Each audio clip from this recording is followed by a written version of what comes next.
हामीले धेरै प्लेयरहरूले चाहिँ आफूलाई रिस उठिसकेपछि चाहिँ एकदमै ठुलो समस्या निम्त्याउने र आफ्नो गेम बिगारेको देख्न सकिन्छ। तर भिनिसियस जुनियर चाहिँ यस्तो एउटा प्लेयर बन्नलाई खोजिरहेको छ जो चाहिँ आफूलाई रिस उठिसकेपछि मात्र गेम देखाउँछ र आफ्नो गेममा चाहिँ निखारता ल्याउँछ र आफ्नो टिमको लागि चाहिँ धेरै ठुलो अचिभमेन्टहरू ल्याउनलाई प्रयास गर्दछ। हो त्यही भिनिसियस जुनियर हो जो चाहिँ 2021-22मा चाहिँ एकदमै धेरै आलोचनामा आएको थियो, जसलाई चाहिँ ब्ल्याक मङ्की यताउति भनेर चाहिँ बार्सिलोनादेखि चाहिँ धेरै क्लबहरूको फ्यान फलोइङहरूले चाहिँ धेरै आलोचना गरेको थियो र रिसाएर उसले क्लब छाडेर जाने निर्णय पनि लिइसकेको थियो।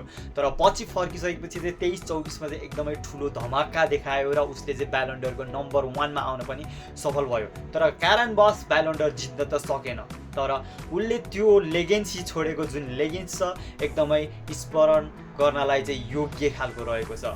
तपाईँहरूलाई भिनिसियस जुनियर कस्तो लाग्छ त कमेन्ट गर्न नबिर्सिनु होला।